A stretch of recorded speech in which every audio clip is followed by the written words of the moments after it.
السلام علیکم ورحمۃ اللہ وبرکاتہ۔ جنت کیسی ہوگی سیریز میں ہم ترمذی شریف کی احادیث مبارکہ کا مطالعہ کر رہے ہیں۔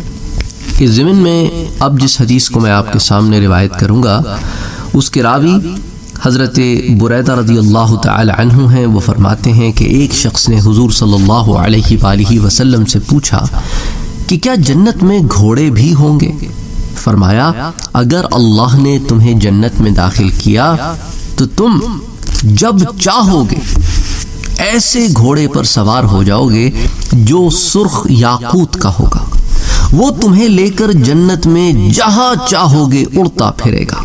راوی کہتے ہیں کہ پھر ایک اور شخص نے پوچھا کہ کیا جنت میں اونٹ بھی ہوں گے؟ لیکن حضور صلی اللہ علیہ وآلہ وسلم نے اسے پہلے کی طرح جواب نہیں دیا، بلکہ فرمایا اگر اللہ تعالیٰ نے تمہیں جنت میں داخل کیا تو تمہیں ہر وہ چیز عطا کی جائے گی جو تم چاہو گے اور تمہاری آنکھیں اس سے ملتذذ ہوں گی، یعنی تمہاری آنکھیں اس سے لذت محسوس کریں گی۔ وَلَذَّةُ عَيْنَاكَ۔ تو اب اس حدیث سے دو تین باتیں تو بڑی واضح طور پر سمجھ میں آتی ہیں کہ جنت میں گھوڑے ہوں گے، اور گھوڑے جو ہیں وہ دنیا کے گھوڑوں کی طرح نہیں ہوں گے، وہ ایسے گھوڑے ہوں گے جو تمہیں جنت میں جہاں چاہو گے اڑتے پھریں گے، تو یعنی کہ اڑنے والے گھوڑے ہوں گے۔ اچھا، پھر ایک اور شخص جو کھڑا ہوا اس نے پوچھا کہ جنت میں اونٹ بھی ہوں گے؟ تو حضور صلی اللہ علیہ وآلہ وسلم نے اب جو جواب عطا فرمایا وہ بڑا ہی ڈیٹیلڈ بھی تھا اور کنسائز بھی تھا، چھوٹا بھی تھا اور جامع بھی تھا۔ آپ نے فرمایا کہ تمہیں ہر وہ چیز عطا کی جائے گی جو تم چاہو گے۔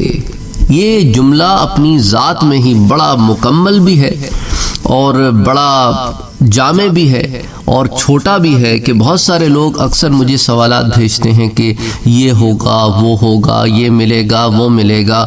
تو یہ جواب جو ہے یہ ہر چیز کو انکلوڈ کر دیتا ہے، لیکن ساتھ یہ شرط یاد رہے کہ یہ جنت ہے، کوئی الٹی سیدھی خواہش کے بارے میں مت پوچھنا، کیونکہ جنت میں تم ایسی کوئی الٹی سیدھی چیزیں نہیں پوچھو گے، کوئی گناہ کی چیز، کوئی غلط چیز، کوئی گندی چیز، اس طرح کی چیزیں جو ہیں بعض دفعہ لوگ پوچھتے ہیں تو اس کا جواب یہی ہے کہ جنت کو پہلے سمجھو، پھر یہ تمہارے سوالات خود ہی سمجھ میں آ جائیں گے کہ یہ جنت کیا ہے، اس کو سمجھ لو تو پھر یہ سوال آئیں گے ہی نہیں۔ تو اس لیے فرمایا کہ تمہیں جنت میں داخل کیا تو تمہیں ہر وہ چیز عطا کی جائے گی جو تم چاہو گے، اور جب وہ چیز مل جائے گی، یہ بھی بڑی خوبصورت بات ہے نا، ایک انسان کو ایک چیز کی خواہش ہوتی ہے، ملنے کے بعد اس کی لذت کم ہو جاتی ہے، کہتے ہیں نہیں یار یہ اتنی اچھی نہیں تھی جتنا میں ایکسپیکٹ کر رہا تھا۔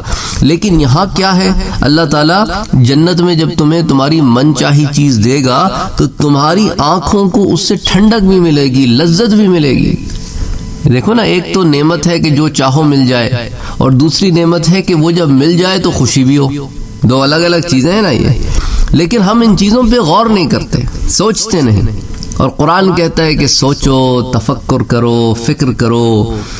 پھر ان چیزوں کو جب ہم سوچتے نہیں تو احساس سے عاری جب ہو جاتے ہیں تو پھر چیزوں کے ملنے کی خوشی نہیں ہوتی، دل مردہ اور سخت ہو جاتے ہیں۔ جب کوئی چیز ملتی ہے تو کہتے ہیں نہیں وہ بھی چاہیے، یہ بھی چاہیے، ہر چیز چاہیے، اور استعمال کتنا ہے ان میں سے کسی ایک دو چیزوں سے زیادہ استعمال نہیں ہے ہمارا، لیکن ہوس ہے، حرص ہے۔ اچھا، اسی طرح حضرت ابو ایوب رضی اللہ تعالی عنہ فرماتے ہیں کہ ایک دیہاتی خدمت اقدس میں حاضر ہوا اور عرض کیا کہ یا رسول اللہ صلی اللہ علیہ وسلم، مجھے گھوڑے بہت پسند ہیں، کیا جنت میں بھی ہوں گے؟ فرمایا اگر تم جنت میں داخل ہو گئے تو ایسا گھوڑا دیا جائے گا جو یاقوت کا ہوگا اور اس کے دو پر ہوں گے، تم اس پر سواری کرو گے اور جہاں چاہو گے گھومتے پھرو گے۔ اب دونوں روایتوں کو اگر آپ ملا لیں تو کیا ہے کہ سرخ یاقوت، اس میں صرف یاقوت کا ذکر ہے، پچھلے میں سرخ یاقوت کا ذکر ہے، تو یاقوت ہوگا اور سرخ رنگ کا ہوگا، اور گھوڑا ہوگا اور اڑتا پھرے گا پچھلی روایت میں، اس میں ہے کہ اس کے پر دو ہوں گے۔ اللہ اکبر، تو پروں کی تعداد بھی پتہ چل گئی، اور اڑے گا جیسا کہ تم آج کل کہانیوں میں، قصوں میں دیکھتے ہو، اسی طرح جو ہے کارٹونز میں دیکھتے ہو، تو اب وہ ریالٹی میں اس کو دیکھو گے، اڑنے والا گھوڑا۔ اللہ اکبر اللہ اکبر۔ حضرت معاذ بن جبل رضی اللہ تعالی عنہ کہتے ہیں کہ حضور صلی اللہ علیہ وآلہ وسلم نے فرمایا، اہل جنت اس حالت میں جنت میں داخل ہوں گے کہ ان کے بدن پر بال نہیں ہوں گے، نہ ہی ان کی داڑھی یا مونچھیں ہوں گی، ان کی آنکھیں سرمگی ہوں گی اور عمر 30 یا 33 برس تک ہوگی۔ تو لفظ تک یہاں پہ آیا ہے۔ اسی طرح حضرت بریدہ کہتے ہیں کہ رسول صلی اللہ علیہ وآلہ وسلم نے فرمایا کہ اہل جنت کی 120 صفیں ہوں گی، جن میں سے 80 اس امت کی اور 40 باقی تمام امتوں کی ہوں گی۔ اسی طرح حضرت عبداللہ ابن مسعود رضی اللہ تعالی عنہ فرماتے ہیں کہ ہم تقریباً 40 آدمی حضور صلی اللہ علیہ وآلہ وسلم کے ساتھ ایک خیمے میں تھے کہ فرمایا، کیا تم لوگ اس پر راضی ہو کہ اہل جنت کے چوتھائی لوگ تم ہو؟ اللہ اکبر، چوتھائی لوگ یعنی کہ 1/4 یعنی کہ 25%۔ تو کیا تم اس بات پر راضی ہو کہ اہل جنت کے 25% لوگ تم ہو؟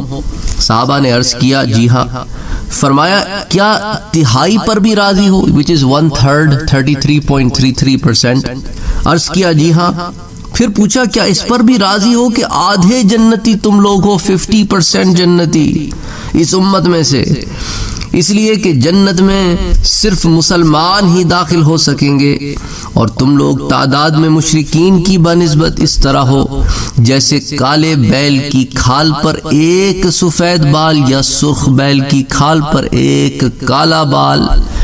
تو اب اس سے اندازہ ہوگا کہ کتنی کثیر تعداد میں غیر مسلم ہیں اور قلیل تعداد میں مسلمان ہیں۔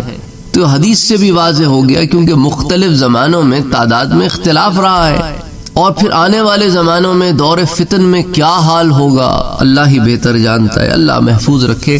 اس لیے میں آپ سے دجال کی سیریز پہلے بنا دی تھی، اور اب اس کے اندر کچھ اور ایپیسوڈز ایڈ کر رہا ہوں، تو آپ نے اگر وہ سیریز نہیں سنی ہے تو اس کو آپ دجال کی سیریز کو بھی سن سکتے ہیں۔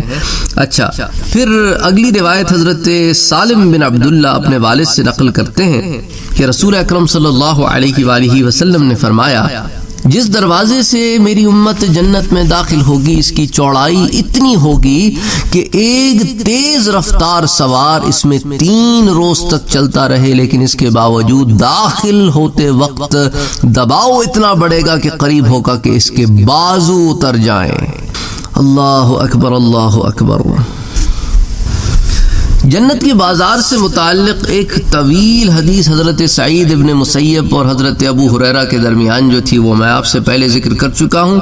اسی سے متعلق ایک اور روایت جو امام ترمذی لاتے ہیں، مولا علی رضی اللہ تعالی عنہ کہتے ہیں کہ رسول صلی اللہ علیہ وآلہ وسلم نے فرمایا، جنت میں ایک بازار ہوگا جس میں خرید و فروخت نہیں ہوگی، وہاں اس میں عورتوں اور مردوں کی تصویریں ہوں گی، جو جسے پسند کرے گا اسی کی طرح ہو جائے گا۔ اللہ اکبر اللہ اکبر اللہ اکبر۔ یعنی تم جنت میں جب داخل ہوگے تو ایک ہوگا نا اپنی شکل و صورت کے ساتھ داخل ہوگے، لیکن جنت میں ایسا معاملہ بھی ہے، جنت میں ایسا معاملہ بھی ہے کہ اگر تم چاہو کہ تمہاری شکل و صورت بدل جائے تو وہ اللہ تعالیٰ وہاں پر تمہیں دے گا کہ یہ موجود ہیں، ان میں سے تم جس کو پک کرو گے ویسی ہو جاؤ گے۔ اور پھر یہی وجہ ہوگی کہ جب لوگ لوٹیں گے تو ان کے حسن و جمال میں اضافہ ہو گیا ہوگا، اور پیچھے جو لوگ ہوں گے ان کے حسن و جمال میں بھی اضافہ ہو گیا ہوگا۔